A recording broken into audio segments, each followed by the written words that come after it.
Alrighty, here we go. It's the Wayne Coito Show, and it's Wednesday. And I'm so excited because I've been looking at the fall. I know, I don't like to look too far ahead myself, but I've been looking at the possibilities of sitting in the stadium. Let's just pick a stadium. I don't know, the one next to me, if you're watching on the live stream. And it is the inside of a stadium built on Chavez Ravine. So if you are a fan of the world champion LA Dodgers, you know exactly what I'm talking about. And I plan on being there again with Hawai'i Sports Fans. And this photo, it says, Dodgers welcome Hawai'i Sports Fans. How cool is that, right? So to have our name up there, that was the very first tour of Hawai'i Sports Fans, and that was in 2012. We started in San Diego. First ever game. My grandma was there. She's the first ever photo. Go look at our, the first ever photo I took was her in front of Petco Park in San Diego, and that was August of 2012. And we're approaching August of 2021, and we have another tour 9 years later that, wow, 9 years later. Woo, wow.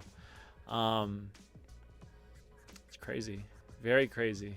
And, we started in Padres, and then we went to Angel Stadium, and we went to Dodger Stadium, and we saw Shane Victorino, and we watched play USC in the Coliseum. And I'm not going to talk about how that game ended because a lot of us remember.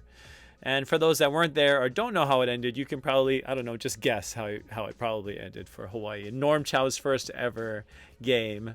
But at least I got to party with Lau Head before the game, and all of my Hawai'i Sports Fans group. We took a stretched limo, a Hummer limo.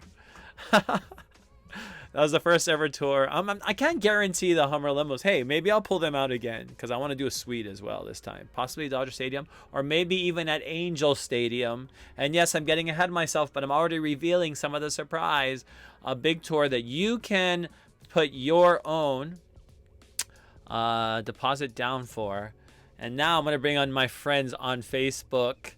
Because I didn't even have it going. If you're watching on YouTube, you're listening on the podcast, what these Facebook viewers are about to hear are some very exciting bits of news that I'm very excited about, and that is, of course, the first tour that I can officially, finally, since I've started this show, announce. Have we already been live? Or maybe we are already live. I don't know. But you know, I've been a little bit let's just say it seems like we didn't know when it would be when we get to be back in the stands on a tour, and that's something that's what this company is founded on, going on tours and going to games. Like I said, the photo next to me says Dodgers welcome Hawai'i Sports Fans, and that was our first ever Dodgers game we did. And you know, funny enough, that was our first ever Dodgers game on our first ever tour, and that was our third major league game already, because we had already done 2 games prior to that: Wednesday night, Thursday night, and Saturday. And now we're going to almost replicate that adventure, but we're going to stay in LA, and we're going to see Hawaii play at the Rose Bowl. So we'll be back there again. We've already done that too. We've already been there to the Rose Bowl with Hawai'i Sports Fans. So our 10th year of offerings. That's crazy. 10th year season of football tours. And I finally, with pretty sure intent that there will be fans in the stands by the time this fall comes, and we will be there, and we'll have a tour. But we're going to talk about that. But before I get into that and the tour, and how you'll get an opportunity to also put a deposit down on the website by the end of the show, that should be live. And yeah, I want to make this really fun, get back to the road, and get back to seeing friends and family. I don't know if it's going to be the first tour. I might not, actually. We might have a tour before this tour in August, but it's definitely the first football tour of the year, and I'm super excited about it, and I hope you all are excited about traveling, getting that vaccine we talked about last week on the show. And every show of UC, this has been a common theme since last April. We're coming on a year that I've been doing this already, and the theme has always been COVID, because this has been started in COVID. But now that we're starting to emerge with the vaccine, we know that that's the next step, to have the vaccine and to be able to get back shoulder to shoulder with fans. Not that I miss that aspect that much, I'm going to be honest. I don't mind being shoulder to shoulder with certain fans, like people I know, but in the stands, you realize how close contact you are with a lot of people when you're at a football game. But that's a part of the experience as well, and this is all about the experience. And speaking of experience, Ian Scheuring is about to join the show, and a lot of you know him, producer of recently the Nick Rolovich show. There was no coaches show for the UH football team this past year with Todd Graham. Obviously, COVID made that really difficult. But Ian, since, has been promoted to a new job within Hawaii News Now. So as digital producer, digital news producer, I believe, is the title. And because of his new big boy title, he isn't as much at the games, but he shares a lot of his great perspective that he has on UH football and the current situation. He talks about pay-per-view. He talks about why he thinks the stadium is a good idea on campus and long term. He talks about how he feels about experience, because experience matters, right? Everything about Hawai'i sports fans is the experience, and that should be the same with any football stadium, baseball stadium you go to, right? You want to be entertained, and he talks about that. So I'm gonna bring on Ian. We talked a little while ago, straight from Hawaii News Now in Kalihi. And he will be on for a little bit, and by the time when he's done and he's I'm gonna come back on and I'm gonna talk about the tour to UCLA versus Hawaii football at the Rose Bowl. Gee, for some of you that have already experienced that game, it was super cold, hot. Hace mucha calor. And that was a crazy day. Keone, aloha, how's it? Larry Jones, how's it? I'll see you there. How do I get a ticket? Let's stay tuned, Larry, because I'll definitely be helping you with that, with the Hawai'i Sports Fans Tour. Fuchs is in the house too. Hi, Fuchs. So I'm gonna bring on Ian, but stick around, because after that we're gonna talk about the tour. But Ian has a lot of great tidbits to share. So without further ado, here's Ian Scheuring. Going, we got our boy Ian Scheuring in the studio with us, or virtual studio, because Ian, like me, is everywhere around the world, it seems like. But now he's got a new gig, so he's been you haven't seen his face on TV as much anymore, but he's still there. He's still around town. So we'll let Ian, and first of all, Ian, just aloha and welcome to the show. What's up, man? It's good to see you. I feel like with no fans in the stands for anything, I haven't seen you or any of the other road warriors in like almost 2 years. So I know it's crazy how to say that out loud. It is, and I just anticipating, and we're going to talk about that on the show today, is our season next year and the excitement there. And as you know, I mean, as a former player and as a former guy, just every week at the games, that pattern in your life of having fall kind of be football, but now you've kind of going a different direction in your career as well. So what is that like for you, and has COVID kind of affected your relationship kind of with football in general anyway? Yeah, so I mean, we didn't, for Rolo's entire time with UH, we were doing a weekly coaches show. And so that was like a huge sector of my life during football season. Obviously this last year with everything that was going on, we didn't put on a show.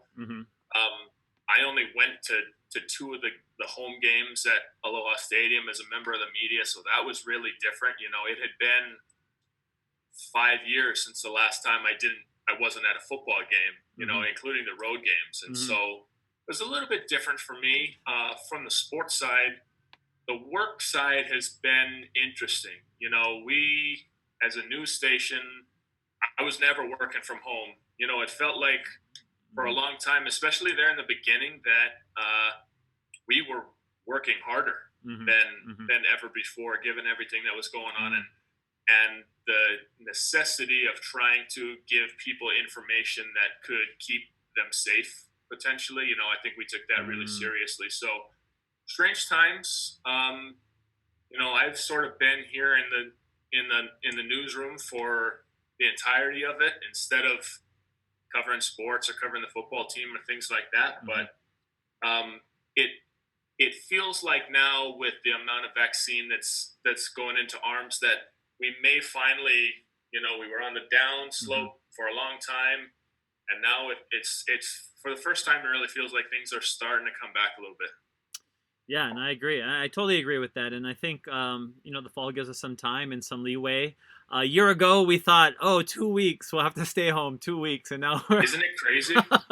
Now 52 weeks went by and we're like, this isn't over yet. So, how has that been from the news perspective and what you've been able to see? I mean, it must be really crazy. Well, there really was a time when it was like, okay, great. We'll all go home for 2 weeks in quarantine, and on day 15, we'll pick it right back up again and we'll move on.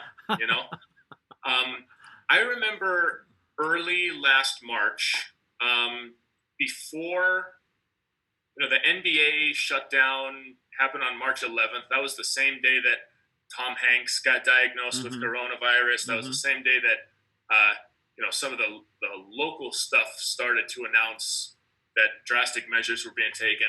But I remember earlier that month having a conversation with one of the people here where we remarked on how weird it was that it seemed like every day something was happening where if you had told me a week ago that thing was going to happen, I would have been like, there's no way.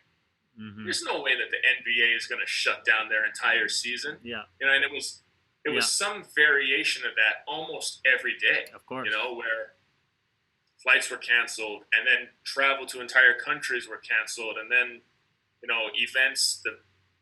The first time I really think I thought to myself, oh, damn, this is for real, was one of the people who works here.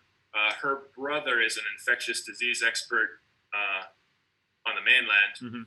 And he told us, like, every gathering, every conference, every big meeting among people in the healthcare industry. So, every industry has these big conferences in Tampa or in Vegas and he told us in late February that every conference, every gathering of people who work in medicine was off the table. This was before anything had been. This is in late February. And I thought to myself, like, if the smartest people in the room are shutting it down and canceling everything, it's got to be only a matter of time, right? Until the rest of the world catches up. And sure enough, man, it was like 2 weeks after that where everything was closed. It's just amazing and how life has really changed. And, for you being out there on the sidelines, that became normal for you and for all of us who have worked in sports and in this industry or in some very derivative of it. As you know, it's a very fickle, type of industry, right? You're never, your job is always up in the air every year anyway. So, talk about just how used to, just the fact that in this position as a sports person, as a news person, you have to be pretty flexible and be able to adapt to whatever situation. And what's funny that you bring that up is we had just gone through, leading into coronavirus, the like 20 to 24 month period before that was the Kilauea eruption that went on for 6 months. And we had probably 4 or 5 hurricanes in that stretch. We had a big plane crash at Dillingham. We had the mountain, obviously the tragedy at Diamond Head. That's right. And so in early February last year, before all the pandemic shutdowns, if you had asked me, I would have been like, there's nothing we haven't seen. There's nothing we can't cover. There's nothing that we're not prepared for. And then this happened, And so you talk about flexibility, man. And it's like, we had to completely reevaluate every facet of Hawaii News Now overnight. Yeah. I look out here, our sales staff, most of our marketing staff, our traffic controllers, they're still not here. Wow. Everybody is still working remotely. Wow. The people in news downstairs, we had to, everything about our newscasts changed. We started having people anchor from home. You don't see two people sitting next to each other on the marquee desk in our set anymore. And so there were a lot of adjustments and a lot of flexibility. I do think some of the things that we had done leading up to last March and last February prepared us for that. You sort of get used to being nimble and, reacting at every whim. But, I'm really proud of how the people here, responded to everything that happened last year. But, man, now I really feel like we could do anything. Yeah.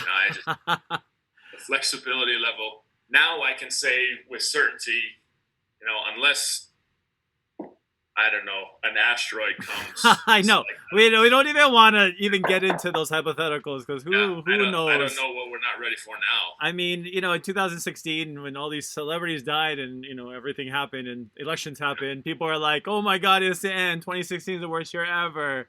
So, yeah, I mean, for sure. What I would give for 2016, man. 2018 was the craziest year of my professional career. I was doing Rolo's show, but I was over on the Big Island covering that eruption, and we filmed documentaries about everything that happened there. Not so much about the lava, because after a while you just get used to the lava, but how that impacted people. Yeah. And so 2018, man, by the time the new year rolled around, between that and football, I was just done. Yeah. And at this point, I'm like, what I wouldn't give for 2018.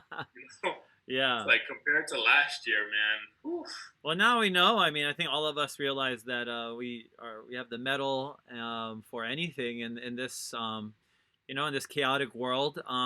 But in terms of football, definitely a lot of people will always associate you with sports or something in some way, and being like the biggest guy on the sideline. Even at a football game, you're the biggest guy on the sideline, usually. But this past season for UH is a very, unique is like the understatement. Obviously, not just COVID, but having Coach Graham in here. And just talk about your assessment of the post, now that the season is over, coaching change, crazy schedule. I mean, how do you put this into context with respect to the other previous, 50, 100 years of UH football that we've had prior to that? Yeah. Well, what I will say, and with the utmost credit to Todd and to his staff and to Dave Matlin and to everybody at UH, is I can't imagine a first and now second year head coach coming in and having to, under the best of circumstances, if everything is perfect and your entire outside situation is perfectly set up, coaching football is still extremely hard under the best circumstances. Yeah. And the things that Coach Graham and his staff have had to go through, you come in the middle of a pandemic, you don't really get the same, certainly not the season experience, but you don't get the same first year recruiting. You don't get the same first year of workouts with your team. You don't get the same spring ball. It was so difficult with everything that was going on with the pandemic. And now everything that's going on with the stadium situation, what's that going to look like? How involved does Todd need to be in the development of those plans, while also worrying about the quality of play? And so to just keep the ship on course through all of that is a task that really would be unfair to ask of any, coach, and outside of the circumstances that we're in, some that you wouldn't try to put anybody through, obviously. But, I do think that results aside, being able to keep focused and keep your team moving forward and getting better through all of that would be an accomplishment of itself. And, like I said, the situation that they're facing moving forward, what the stadium situation in Manoa is going to end up looking like, and how involved Coach Graham is going to have to be in putting that all together. He's got a lot on his plate. Yeah. And he's going to deserve a lot of credit if he's still able to keep all of that off to one side and keep his guys focused. When you look at the end of this season and going into the bowl game and winning the bowl game and having a guy like Calvin Turner, what do you foresee for this upcoming season for UH football, I guess, at this point right now, too? Yeah, I mean, look, like I said, there's this one prevailing school of thought where, if you were the national champion this year, or if you went 0-6 or 0-7, or depending on how many games you played, it's almost a year that could have been thrown out, right? It's you start late, you don't get a spring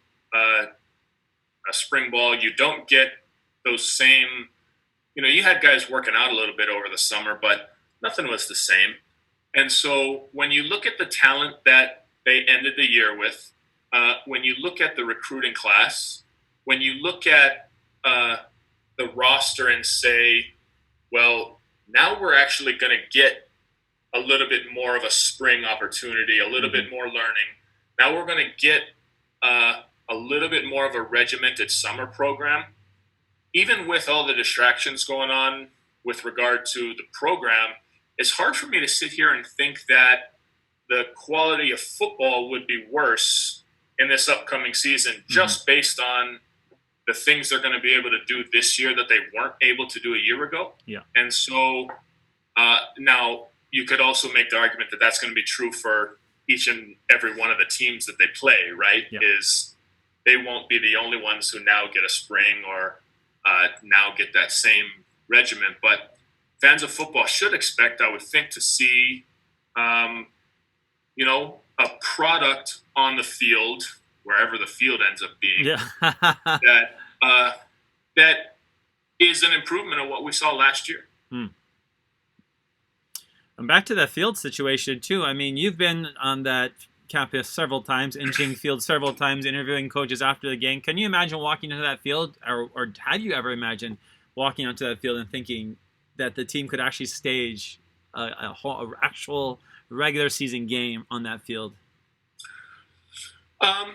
So what I'll say about that is, with all due respect to the program and with all due respect to the stadium authority and the people who run that enterprise, the arrangement between the Aloha Stadium and the UH football program is obviously not equitable. It's obviously one of the most backward arrangements in Division I football. And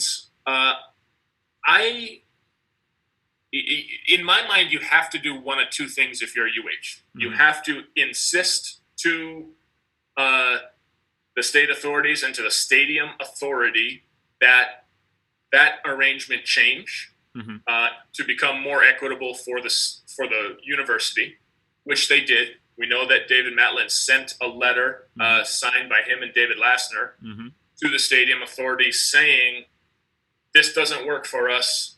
Here's how you could make it work for us. But, the combination of that lack of equity and the bind that you put us in with that announcement that they weren't going to be able to hold events with any fans moving forward necessitated this change, right? So you either need an arrangement in the new stadium that is more equitable for the university, or you need to build a facility on campus, Yeah. which I think, in my opinion, if I was the head coach at UH, if I was in Todd Graham's shoes, I would prefer to play my home games at that site on campus. I just would.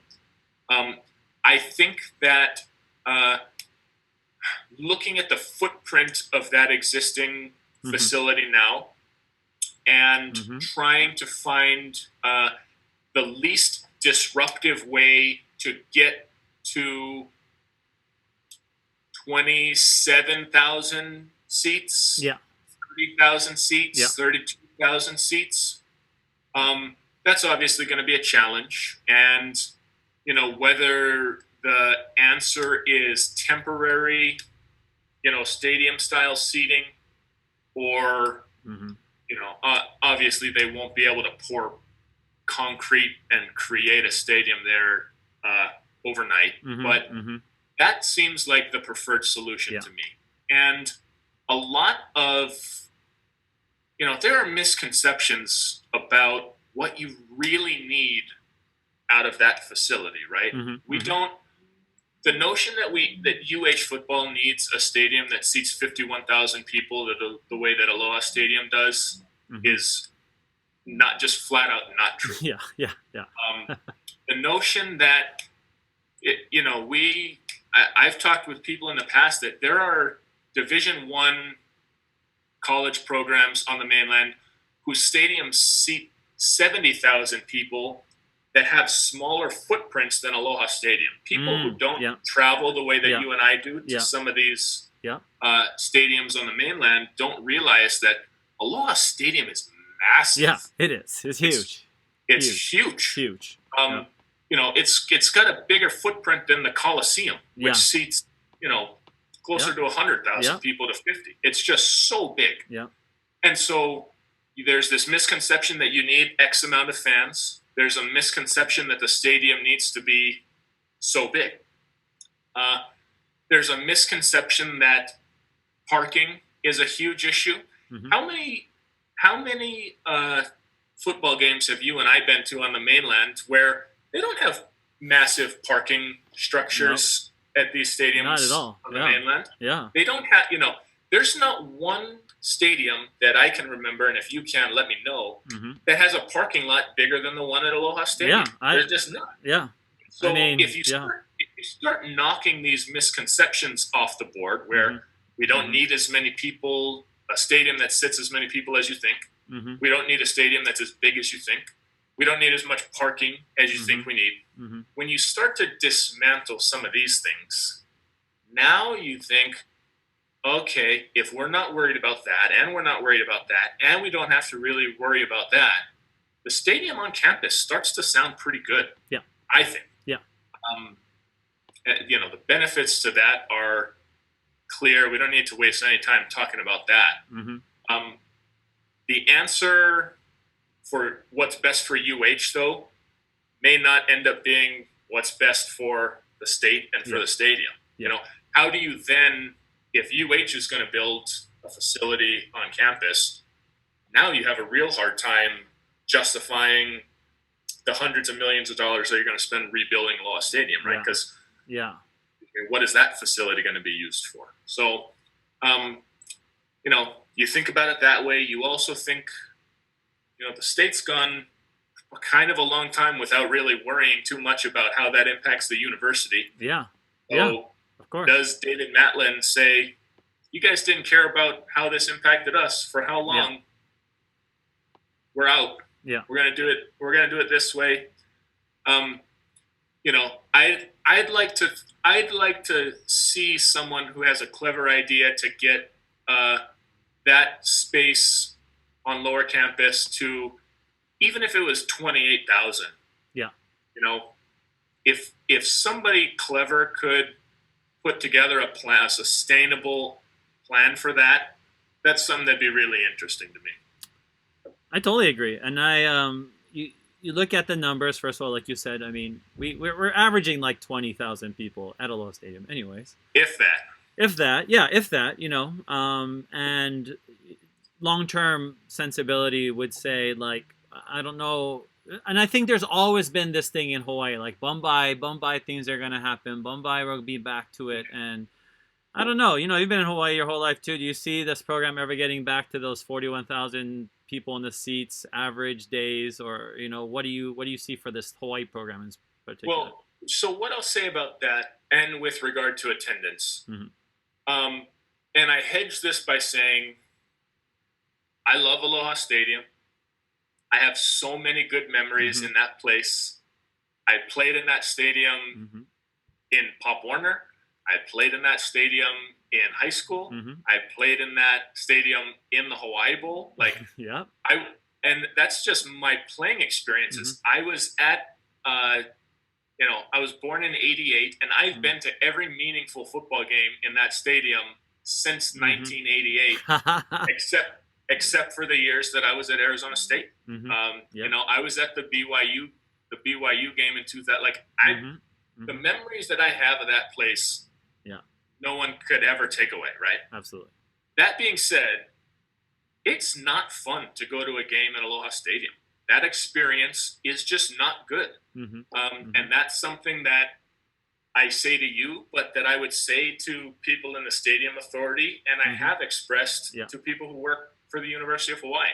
Now, there are layers of reasons for that, right? The structure, involved in, what control does UH have over in-game operations? What control does the stadium have over in-game operations? The scoreboard, who is it the stadium that's in charge of that, or is it the football team? Exactly. Questions like that, the stuff that happens in the parking lot, the stuff that happens in the concourse, the food vendors in the concourse, that's not the university, that's the stadium that manages that. When they have entertainers in that little courtyard in the south end zone, that's the stadium that does that. That's not always the university that does that. And so consolidating your game day operations would certainly make for an improved fan experience, which would almost certainly, even if the quality of the football wasn't so good, if people thought they were going to go to a football game and have a good time, even if the football product didn't change, they would still make the effort to do that. If it becomes too much of a headache, if parking sucks and seating sucks and you can't hear the PA announcer and, myriad problems, then people say, no thanks. Yeah, exactly. So, again, a problem that seemingly could be solved by that on-campus stadium. You get full control of game day operations. You get full control of fan experience. You get full control of all of these different elements that make for an enjoyable or not fan experience. And that's got to be something, I would think, that the powers that be at UH, if they're serious about wanting to restore some of the attendance in this program, are going to have to consider. Again, I understand that most of your listeners in Hawaii probably don't have the same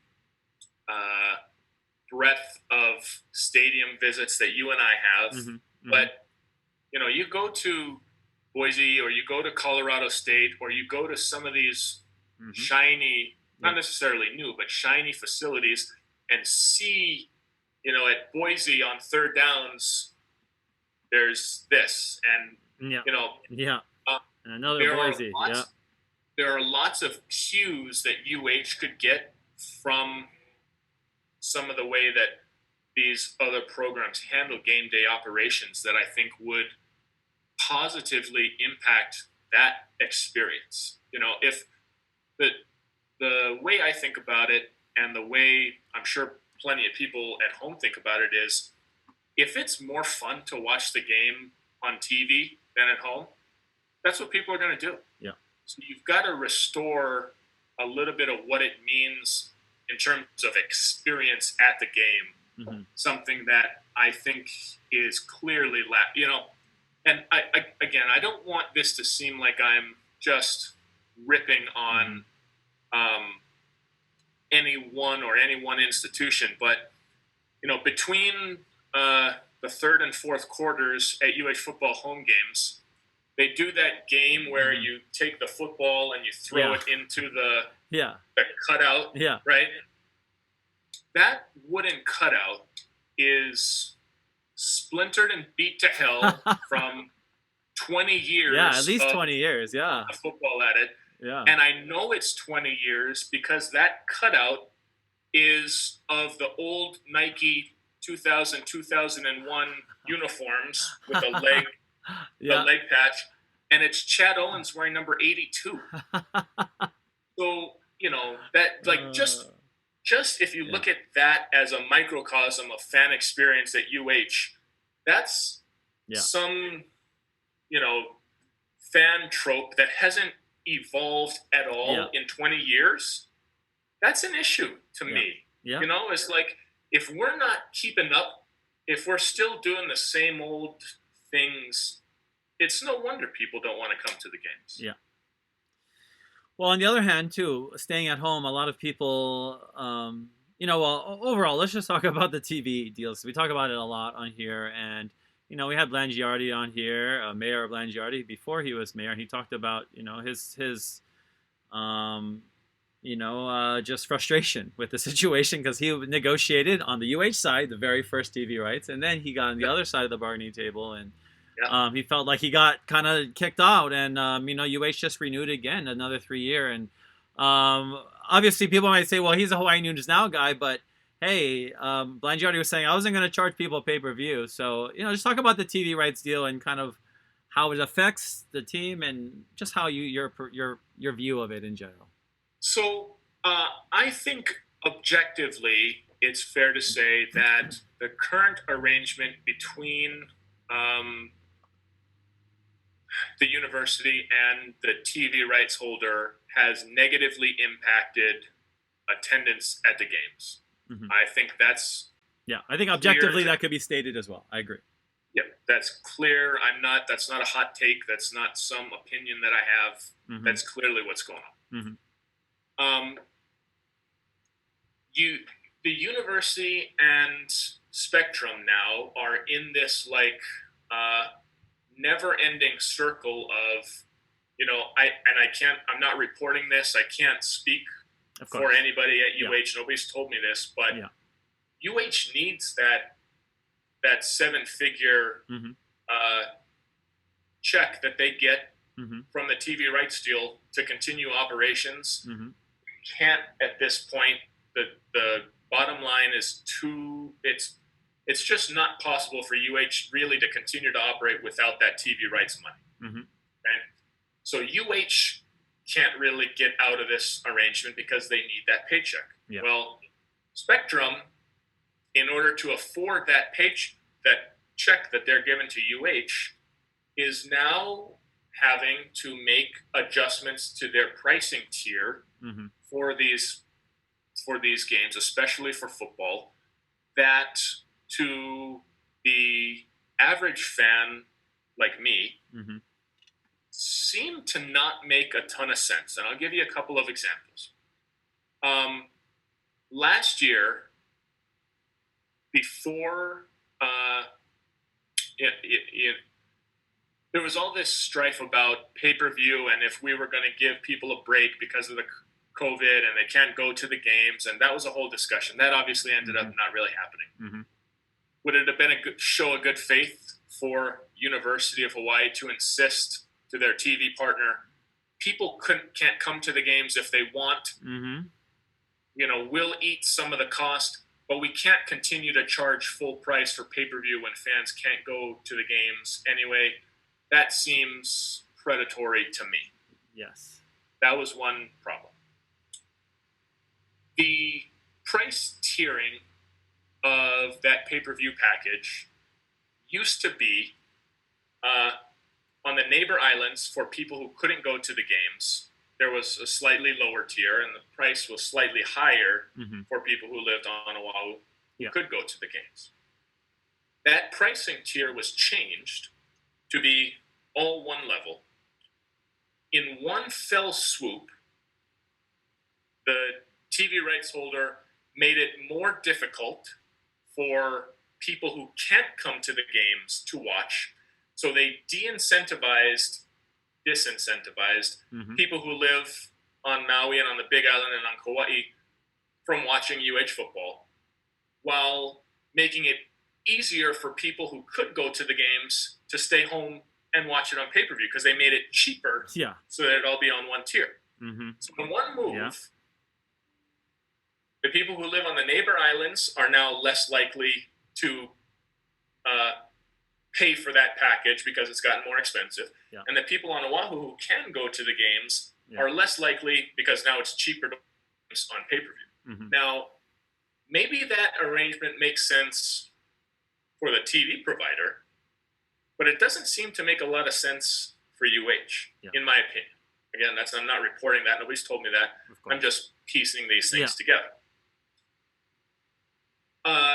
Not counting last year, because obviously they didn't have a full slate of pay-per-view games. And I also understand that the example I'm about to give is not exactly apples to apples, comparing the NFL to University of Hawaii football. But to get the 7 or 8 or however many UH pay-per-view games a year, the total cost is higher than I pay as a DirecTV subscriber for NFL Sunday Ticket. So I can watch every NFL game every week of the entire season, regardless of what market I'm in. I wake up on Sunday morning, I can watch 13 different games over the course of the day. I pay less for that than pay-per-view fans pay for all of the UH offerings. Excuse me. Again, I understand that that's the business decision that the TV provider has to make in order to afford for the check that they have to send to UH, who needs that check. That cycle, I don't know how positively we can all believe is impacting the UH football program. I don't see it, I don't want to come off again like I'm bashing here or bashing there, but in my opinion, there are clearly issues with that arrangement. There are clearly ways that arrangement is negatively impacting the athletic department and specifically the football program. I don't have a solution. I don't. It's not like I'm sitting here and I punch the numbers and I'm ready to offer somebody an alternative. But you asked a question about the TV deal. I think the overwhelming majority of people who, like you and I look at it from the outside, would say there are some issues there that need to be worked out. Well, before we let you go, we have to. You brought up the Rolo show a lot, and a lot of people have been asking about the Graham show. We weren't able to have one this year, but do you see that as just the concept of the Graham show? Is it going to exist anymore? Do you see the school trying to sell the rights to that, or do you see Hawaii News Now taking over again? That's a good question. I know that pulling that show off during the pandemic would have been impossible. They didn't even let the broadcast cameras onto the field, let alone news cameras onto the field. The nature of that show and our arrangement with Spectrum necessitated that we couldn't use their footage for that show. And so everything that we ran in that show needed to be shot by one of our cameras. And that was just not a thing that would have been possible this year. So, that's a question I think we're going to have to wait and see what 2021 brings, what the eventual setup for athletics for UH is by the time September and October roll around. I will say that it seems like, given everything that we've been through, by September when the season starts, it'll have been a year and a half since the pandemic started. To have a year and a half worth of COVID tales to tell in a show like that would seemingly make for some pretty compelling television. True. Yes. Between COVID and last year and this year in the spring, and trying to piece together a stadium on campus, there are definitely some interesting stories that could be told. I don't have an answer for you right now about who's going to be telling them. Yeah. But if it's us, I would think there'd be some interesting content there to share. Yeah, for sure. Well, whatever it is, I know we'll be excited to see you on the sidelines hopefully soon, or wherever. Back, man. I can't wait. Yeah, just wherever, but definitely been following your career, and just exciting to see what's next for Ian. So mahalo for joining us on the show today, Ian. Thanks, buddy. We'll see you soon, hopefully in September sometime. Yes, definitely, hopefully then. Aloha. All right. Excuse me. That was Ian Scheuring. Some of you know he was a producer of the Nick Rolovich Show for a long time, and did the Coach's Show, and is now taking on a bigger role at Hawaii News Now. But hopefully we get to keep seeing him on the sideline. He clearly knows a lot about UH football. He has a vested interest in the team as well because of his growing up here in Hawaii and growing up around the program. And that's why so many people are passionate and emotional. It's because of the history. And, people like Ian, people like you see him on the news, and other people, of course, Rob and DeMello, and I know, Kanoa, all those guys are UH fans at heart as well. So those guys do have a vested interest. But definitely Ian, now that he has a chance to kind of share his experiences and his opinions more, you get to hear a side of him that is, a little bit more raw. And I think he gave us a really great synopsis of what the issues are really at UH, and it's the same themes we play on every year. It seems like, right? It's like, experience in the stadium. Something to do with, the fact that, the marketing or issues that may not have to even do with the stadium that we can take care of. So, like Ian was saying, and now we're already dealing with pay-per-view and how that's affecting your fan base. And he says, and like he says, objectively, you can say this is not helping the fan base to have, our people not know what's going on. I was talking to my friend, someone who's pretty well known in the community as a local leader, actually. But this friend I talked to him about, and I know he keeps up a lot with UH football. Like me and like a lot of us, didn't go to UH, but our local kids, just like Ian, didn't go to UH, played against UH even, and is still a real big UH fan at heart. And that's the thing. It's like a lot of us who just grew up in Hawaii, I think a lot of programs wouldn't even think about, maybe, but a lot of programs wouldn't prioritize as much because they're like, well, our alumni, our kids on campus. But Hawaii being a commuter school, Hawaii being a place where local people have always made the team a part of their life, really, for a long time. And, talking to Ian about attendance, it's kind of reflective that maybe it's not as big as part of people's lives. But it's harder because, like this friend who keeps up with UH football, who knows people associated with the program. When we talk about like Calvin Turner, he was like, oh yeah, that's the one. Oh yeah, that guy. Oh yeah. Oh, sorry, I didn't catch any of the games because they're all on pay-per-view. And you're like, oh yeah, that whole pay-per-view thing. And That's the reality of it. People are gonna lose interest, like Ian said, and that's a major issue. Um, but like you said, there are you have to be able to have fun at the game when you go there. No matter what's going on the field, you have to have fun at the game, and that's something that the home team has to make a priority.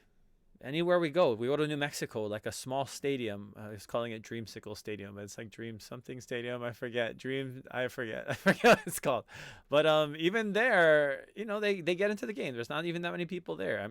With COVID, there's probably honestly the last game we went to there was probably a COVID game. It could have counted as COVID game because there were that few people in the stands. But at least their PA guy is into the game and going crazy and helping the fans get into it. And that's not hard to do. That's something that is done in other places too. And that's what's frustrating too about Hawaii in general. Not only, especially at the many bureaucracies that we are found in government agencies in Hawaii, which include the athletic department. It's as if... it's as if we choose to keep things the way they are. Like Justin is saying, the Chad Owens cutout is classic. It is classic. It is definitely classic. And it's funny, yeah, Ian's saying that fourth quarter game between third and fourth quarter where after, or is it before the Chihu Cam? My favorite part of it, actually. Chihu Cam I give A+ to.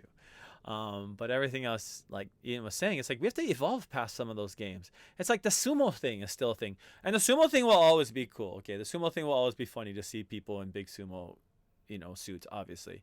But still, that's like Ian said, a trope that we are still running, until literally a dead horse, until it's totally dead and extinct, because these tropes have already moved on. Like people are, have done, Baby Shark or whatever, right? We always hear new generational things that are done at stadiums, right? Whoop, there it is, has been around forever. But I remember when that song first came out, right in the 90s, that was like the thing at every stadium. But UH has to get new things and make up their own things. And that's a major thing. But something that, and Ian talked about is when you travel to a bunch of games, you get to see up close what other teams are doing, what other stadiums are doing. And I know that a lot of those guys travel, so I'm not really sure why a lot of what they see in the mainland, and by they, I mean department leadership, why a lot of those haven't been implemented. And yeah, it's a lot of a holistic way of marketing the program must be employed at all times, right? Like apparel, right? Brad says they need to sell more player jerseys, not just 50 and 1. That's an example of it. Sean says, get rid of Billy V and his stupid games at UH football. Billy V has been there for a while. Do we love him? Yes. He's always going to be a voice that we hear, Billy V. Has it been done for a while? Yeah. We hear him. And this is, like Ian said, this is nothing against the people there. It's are we going to keep doing the same things over and over again? And Billy V is a comforting voice to have at games because he's a local guy and he knows how to make people laugh and keep people engaged. Maybe we do keep him, but maybe we don't put him in the same. And he does different things. He engages in different ways. But yeah, we could involve even more students. We could do a lot of things. So many things are done at different places, right? Every arena you go to, you're like, oh, that's a cool game. Oh, that's cool. I've never seen that before. And it's like, why don't we do that at home? We can do that, right? It's like we still have the blimp in the Stan Sheriff. It's a cool thing, right? It's kind of been a thing. Maybe it's too vintage now, having that blimp, that Jack in the Box blimp at Stan Sheriff. That we need to keep having it every year and year in, year in, year out. But it's like that. It's the same things over and over again, So it's important. Robert says best guest ever. So wow, big praise for Ian Scheuring from Robert. Who is one of the big Hawai'i sports fans. Of course, Robert, 5 tours with Hawai'i Sports Fans, and another one is UCLA, and that tour should be live at this time. If you go to it, you can leave $100 deposit for the tour. I am still gonna be working on the details, but you have till May 20th to leave a fully refundable $100 deposit, and the total price will be to be announced. But just like everything else, I mean, I put on deposits for things I don't know all the full price to. I mean, like if you're afraid like you're not gonna be able to afford the tour, then go look at my old tours or call me. You can even email me and we'll talk about it. You know, like these are not. I want to emphasize this. These are not the traditional tours from Hawaii. Like I don't feel like I'm taking people away from, say, Panda, right? Because Panda is the tour group that everybody knows in Hawaii, right? They work very closely with the school. And I would have fun if I went on a Panda tour, for sure. I would definitely have fun because I love traveling and I love to just travel and go places. However, I've devised tours, craft experiences that are unlike what can be done on tours like Panda, which do not match their business, you know, their formula, which is to make profits and to get as many people, and that's great and that's important. I'm not against that at all because businesses, you should make a lot of money. On the other hand, Hawaii sports fans, we believe in just trying to stay afloat here, and of course, eventually, I would love to continue to grow. But I've made a lot of sacrifices personally as a founder of this company, and I have, you know, been really, I think, good with how I've just introduce different experiences to people, and that's the difference. It's making an experience and crafting an experience from top to bottom, and this tour is going to be one of those as well. Starting on a Thursday, we're going to have a kickoff party in Los Angeles, so you got to fly in by Thursday, August 26th, and that's the first night in the hotel. On Friday, we're going to go and give you time to get up, and then we're going to do like probably late lunch, I'm thinking, and maybe K-Town. I love Koreatown. We'll go up and maybe take a look at Griffith Observatory and just chill on that side of LA in preparation for the game at Dodger Stadium, which is all close by to that. And then we'll do the Dodgers versus the Rockies. That's going to be Friday. Saturday is our game at the Rose Bowl. So we're going to tailgate beforehand. We're going to have the game. We'll have a dinner afterwards. Yeah, we'll see. Last time we did a pretty good Mexican food. Everybody really liked hot dogs. Last time we did a lot of hot dogs. We did Dodger dogs, which will probably happen again that night of the Dodger game. And that'll be a part of it as well. Sunday will be, I'm assuming there will be, the schedule isn't out yet, but I'm assuming there will be a preseason NFL game there at SoFi on that Sunday. I'm assuming there might not be, so that won't be a part of it.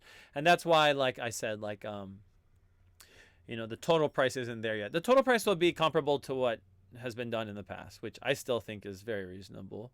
If you have really questions of want a rough price, then you can reach out to me. But when you look at you know, 5 nights hotels, which we're gonna have. And 4 games, yes, 4 games, 2 Major League Baseball games, starting with the Dodgers and Rockies on Friday. Then Saturday, we're going to have the game at UCLA, at the Rose Bowl in Pasadena, California. And then Sunday, we're going to do that game at SoFi. So I anticipate that game, either a Chargers or Rams preseason game, will be on tap. And then we're going to do extra credit because who wants to go home on a Monday morning? Let's just stay and do another fun game on Monday because, yeah, let's just do it. I love it. That's the hardest, right? Sundays to Monday, that transition sometimes, and you're like, but you know what? This is going to be a good transition because we're going to stay on the main. You're not going anywhere. We're going to stay here and we're going to see the Angels versus the Yankees. And, you know, I might be an Angels fan, so I'm excited for that one. And there'll be a brick installed in front of, and we can go and see it in front of Angel Stadiums. I'm going to have my niece's name and my grandma's name. 2 angels in my life who have passed on and who've guided me and who are inspiring me in this business. And that's why I, you know, this Hawaii Sports Fans exists. And that'll be exciting too, to see the 2 great teams, right? Not just the Yankees, but the Angels too, hopefully making the playoffs this year. But with that being said, this will be another exciting season, hopefully of not normal, but whatever the normal is. And I anticipate every stadium in California also to be taking fans, maybe not full capacity yet, but maybe. And likely with vaccine, like we talked about last week. So that was something we brought up on the show last week, looking ahead to the fall, and especially in California, where a lot of games are, where Hawaii plays most of its games. And what is it going to look like in the stands? Are we going to have fans? And of course, the numbers are starting to look pretty good now that the vaccines are moving out. Texas opened up completely today, so unless there's something I don't know about in their numbers that seems slightly premature, possibly, but who knows? We've been pretty disjointed from the beginning of this pandemic, the way that policy has run throughout this country. So that's what's also sometimes scary about what the future holds. But at the same time, I'm pretty confident, and like Josh said as well, even in California, the numbers have shown already, just with the vaccine that has already been released, the cases have been reflected that way, and we see a downward trend. Brad says they need hype men and hype women. Yeah, you can get students to do that. You can get students, that's something too. Put them on the live screen. And that's something at a home game too. That would be fun. You could have that on the big screen. You could have the camera going around just like in a stadium, right? Where you see somebody in there. That's what should be happening at the game. It's possible already. That's like there's no excuse already to be living in not even the 90s. I don't even know where our game motifs are, some of them. They need to step up. So that's true.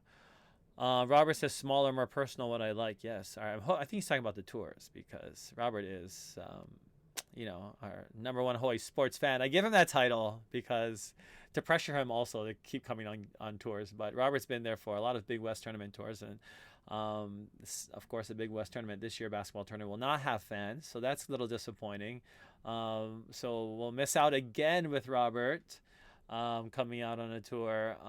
But, he's also been there at San Diego with me. We saw the Chargers play Marcus Mariota when Mariota was a Titans quarterback. And the day before that, we saw UH get crushed in a stadium that now doesn't even exist. I passed by that stadium. It was very sad to see the old Jack Murphy Stadium. Obviously, it was Qualcomm recently.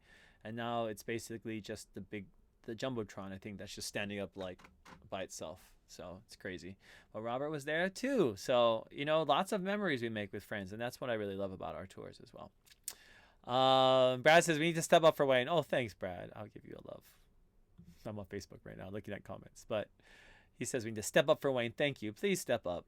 It's been a lot of work, definitely in 9 years to grow this. But honestly, so much has happened that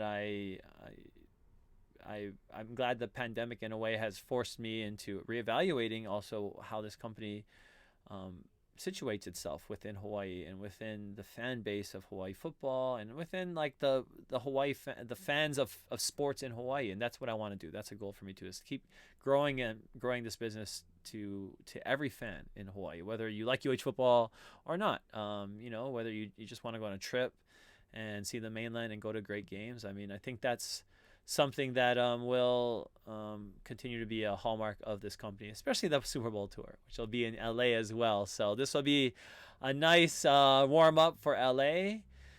And then next week, maybe we'll be talking about another tour. Who knows? Because UH is going to go to the Pacific Northwest, one of my favorite cities. Well, adjacent to one of my favorite cities, because Corvallis, Oregon is the home of the Oregon State Beavers, and one of my favorite cities, not my favorite city, is Portland, and Hawaii will be there as well. So I'm going to announce another tour later on, Hawaii versus UCLA, though. Get to the website, www.hisportsfans.com. I should have been saying that from the beginning, www.hisportsfans.com. Place a deposit. I'll be sharing a lot of that on social media. Get on the mailing list if you're not on it yet. And you'll be able to get all the latest info. So hisportsfans.com, you can find the link in the menu to UH versus UCLA, and then when you scroll down, there'll be a PayPal. And then when I get I already tried the button and I paid myself $100 or deposited, so it does work. But it's fully refundable until May 20th. Or May 20th, I think I put on there. But if anything, once you start putting down money on the actual tour, the rules will change a little bit. But also, yeah, the deposit only ensures your space until that time. Before then, I'm anticipating a lot of people are going to be excited about this tour and getting out there. So hopefully this is a good one. All right, guys, it's another Wayne Coito show for this Wednesday. Thanks for joining us on Facebook or on YouTube or on the Hawai'i Sports Fans Channel, which can be found at Spotify, Apple Podcasts, Pandora, iHeart Radio, Podbean, and even more. But for Ian Scheuring, who gave us a great interview, this is another show from Wayne Coito. Talk to you guys later. Aloha.